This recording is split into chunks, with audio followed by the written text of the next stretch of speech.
안녕하세요. 이슈 파이터 장진섭입니다. 여러분과 함께 우리 사회 이슈를 알아보고 그 이슈에 대해 심층적으로 분석해 주실 이슈 파이터를 초대하여 속속들이 알아보는 시간 이슈 파이터. 오늘의 이슈 파이터 대전 최고의 미남 변호사 조성천 변호사님과 함께 하겠습니다. 안녕하세요. 네, 안녕하세요. 믿거나 말거나 대전 최고 미남 변호사 조성천입니다. 지난주에 쉬었죠? 가정의 달이잖아요. 네. 그래서 가정에 충실했나요? 항상 충실하고 있죠. 네. 근데 지난주에 뭐 하셨어요? 쉬면서? 가정의 달이기도 하고 또 스승의 달도 있고 해서 뭐 여기저기 좀 들리느라고 그래 잠시 휴식을 가졌습니다. 그래서 지난주 하루 빼먹으셨구나. 네네네. 예. 훈남 변호사 아세요 혹시? 예, 알죠. 네. 뭐 훈남 변호사님은 계속 자기가 미남 변호사보다 자기가 낫다 이러시는데. 뭐 그냥 경쟁 구도로 가는 거죠. 그래? 컨셉으로. 그래요? 컨셉으로. 네. 이길 수 있어요? 뭐 지역구 틀리잖아요. 네, 알겠습니다. 자, 둘이 붙으면 재밌겠어. 자, 오늘의 이슈. 재정 준칙 조속히 도입해야 한다. 자, 어려운 내용 가지고 오셨네요. 네네네. 국가 채무 1,000조 원 돌파. 우리나라가 빚이 이렇게 많아요? 작년에 네. 대한민국 이제 국가 채무가 1,067조 7천억 원 이렇게 됐습니다. 그래서 누구한테 이렇게 빚을 진 거야?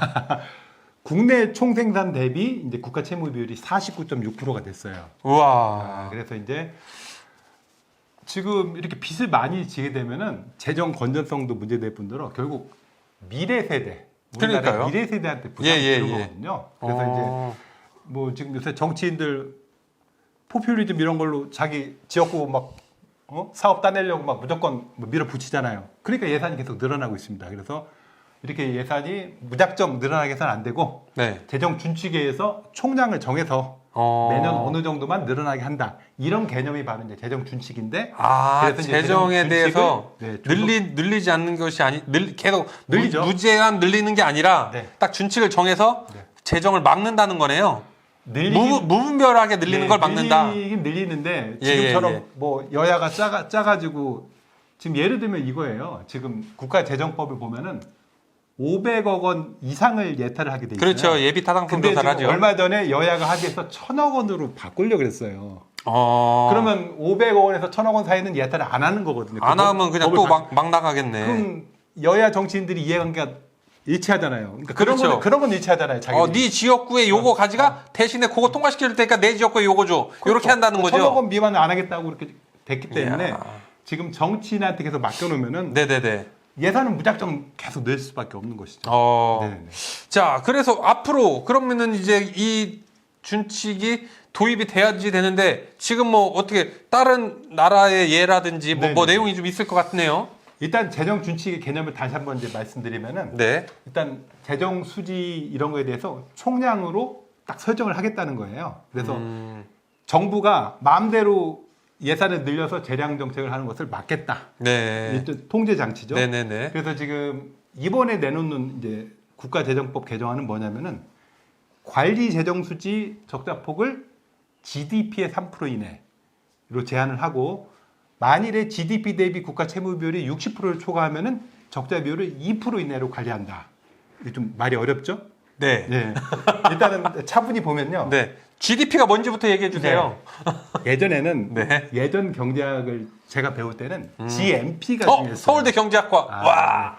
GNP가 중요해서 예. 그로스 내셔널 그렇죠. 프로덕트, 예. 국민 총 생산이 중요했는데 네. 이제 10여 년 전부터 국민 총 생산이 중요한 게 아니고 국내 총 생산이 중요하다. 대한민국 내에서 외국인이 하든 외국인이 들어와서 지금 다국적 기업이 들어와 있잖아요. 그렇죠. 그리고 삼성은 밖에 나가서 미국에도 맞습니다. 공장이 있잖아요. 예. 서로 오고 가고 하기 때문에 국민이 한 총생산이 중요한 것이 아니고 국내 대한민국 국내에서 벌어진 총생산이 중요하다. 그래서 요새는 지표를 GDP로 GDP로 국내 총 생산을 얘기하는 거죠. 네네. 그래서 GDP 3% 이내로 제한한다는 것인데 관리 재정 수지는 또 뭐냐면은 국가 총 수입이 있을 거 아니에요. 민간처럼 국가 총 수입에서 총 지출을 빼면은 통합 재정 수지라 그러는데 여기서 국민연금 이런 4대 보장성 기금을 뺀 것을 관리 재정 수지라고 하는데 이게 실질적인 재정을 나타내는 지표거든요. 그러니까 다시 정리하면 관리 재정 수지를 적자폭을 국내 총생산의 3% 이내로 제한한다. 이게 이제 재정 준칙이에요. 네. 네. 그러면은 예를 들어 작년에 GDP가 대략 정확하진 않지만 한 2,000조 정도 되거든요. 예. 그러면 단순하게 뭐 약간 그 기술적인 게 포함되겠지만 단순히 이해를 돕기 위해서 단순하게 하면은 2,000조의 3%면 얼마냐면 60조예요. 네. 근데 올해 예산이 2023 예산이 638조 7천억 원이거든요. 예. 그러면 내년 예산은 플러스 60조밖에 안 되는 거죠. 아. 그러면 698조 예, 정도밖에 예. 안 되는 거죠. 예, 예, 예. 근데 예를 들어 이 재정 주체가 없으면은 내년에 또 여야 정치인들이 예산 전국 이제 그렇죠. 연말에 예산 그렇죠. 정국 가서 그렇죠. 그래 니네 지역구 이거 뭐 공항 만들고 우리 뭐 만들고 그러면 700조 넘어가겠죠. 그렇죠. 그러니까 그걸 막자 이런 의미에서 재정 아, 정책을 도입하는 이제 거죠. 조금 이해가 됐습니다. 아, 그렇죠. 이해를 잘 시켜주시네요. 아, 네네네. 예. 완전히 알고 있기 때문에. 네. 네. 공부해 그래서- 보신 거죠? 뭐 원래 아는 거 아니겠어요? 아, 네. 그래서 서울대 이제- 경제학과. 네네네. 그래서 이게 지금 이 재정 준칙을 부채 브레이크라고 그래요. 부채를 막는 장치다. 예, 예, 예. 네, 그리고 전 세계에서 105개국이 도입을 했고 아, 우리나라 105개국이 도입을 했는데 우리나라에 없는 거예요? 그 중에 좀 잘 사는 나라들이 OECD라고 경제협력 그렇죠. 개발기구잖아요. OECD 회원국 중에는 도입 안 한 국가가 딱 둘 있어요. 우리나라랑 얼마 전에 이름을 바꾼 튀르키예. 아. 터키에서 이름 바꾼 튀르키예. 아, 예, 예, 예, 예. 네, 두 개만 빼고는 다 OECD는 다 도입을 하는 거죠. 그래서 지금 근데 왜 아직도 도입 안 한 거야? 그래서 이제 독일 같은 경우 예를 보면은 2011년에 이제 GDP 대비 부채가 79.4%였는데 네. 이제 도입 후 5년 후에는 69.0%로 이렇게 10.4% 이렇게 야. 낮아졌고, 예, 예, 예. 덴마크도 도입 전에는 44.3%였는데 이제 5년 후에는 33.6%로 이제 10포인트 정도 이제 낮춰졌고요.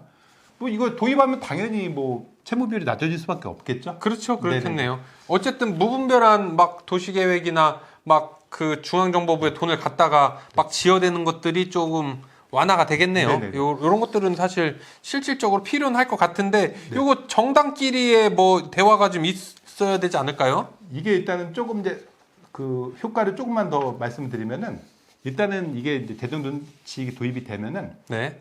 국가 채무가 줄잖아요. 네. 그 국가 채무에 대한 또 우리가 이자를 낼 거 아니에요. 돈을 어마어마하게 다른 나라에서 되겠죠. 일단 이자가 부담이 이자율이 좀 줄어들고 줄겠죠. 지금 국가 채무가 늘어나면 결국은 미래 세대 우리 아들 딸 세대한테 지금 빚을 물려주는 거잖아요. 네. 그 채무 상환을 이제 줄일 수 있는 효과가 있는 거고 그리고 이제 국제 신용평가 회사들 있잖아요. 네, IMF 같은. 예, 네. 뭐 이런 데서 대응 준칙을 도입하면은 신용평가를 좋게 본다고요. 왜냐면 이걸 도입 안 하면 지금처럼 막 그렇죠, 그렇죠. 올해 638조, 내년 700조, 그 후에 800조 막 계속 네, 네, 마음대로 네. 늘어나잖아요. 예, 예. 그렇기 때문에 이제 국제 신인도 향상에도 도움이 될 수 있다. 네. 어쨌든 재정준칙 도입에 대해서 정당에서 바라보는 것은 어떤가요, 네. 지금? 원래 이게 지금 반대할 사실 특별한 이유가 없는 정책이거든요. 뭐 양쪽 이거 당다 뭐 여야 그래서 뭐 여야가 없을 것 원래는 같은데. 민주당에서 어떻게 했냐면은 사회적 경제 기본법이라고 있어요. 사회적 네네. 기업한테 예산 지원하는 요거랑 국가재정법 이 재정준칙을 연계 처리를 하자고 했어요. 근데 국민의힘에서 안 한다 그런 거죠. 왜냐하면 재정준칙은 사회적 경제법은 돈을 퍼주는 거고 네. 재정준칙은 돈을 막자는 거니까 네. 안 맞다 그래서 지금 아, 또 반대하고 있어요. 지금 또 그래서. 그것도 싸워? 그래서 지금 아직 통과가 안 되고 있는 아. 거예요. 근데 이건 여야를 떠나서 이거는 좀 예. 잘 협의를 하면 네네. 뭐 가능하겠네요. 어쨌든 뭐 재정준칙이라는 게 좀 도입이 빨리 돼서 우리나라 채무가 1,000억 원이 1,000조 1,000억이 아니라 1,000조. 예. 와 1,000조 진짜 구경이나 돼보고 싶다. 얼마큼 되나? 우리 여기 막 꽉 차도 네. 넘겠죠? 뭐 이렇게 지구 한 바퀴 돌겠죠 뭐. 만 원짜리 깔아가지고. 네. 자 앞으로 요 재정 준칙에 대해서 우리가 네네. 어떤 의미를 부여할 수 있을지 지금 일단은 여야를 막론하고 네 예. 내년 총선이 있잖아요. 그럼 그렇죠. 포퓰리즘 사업을 앞으로 계속 벌일 거라고요, 보나마나. 네. 자기 지역구에 뭐 흔한 게 맨날 뭐 우리 알겠지만 무슨 공항을 맨날 짓잖아요. 지금 놀고 있는 공항 많잖아요. 네? 그렇죠. 그러니까요.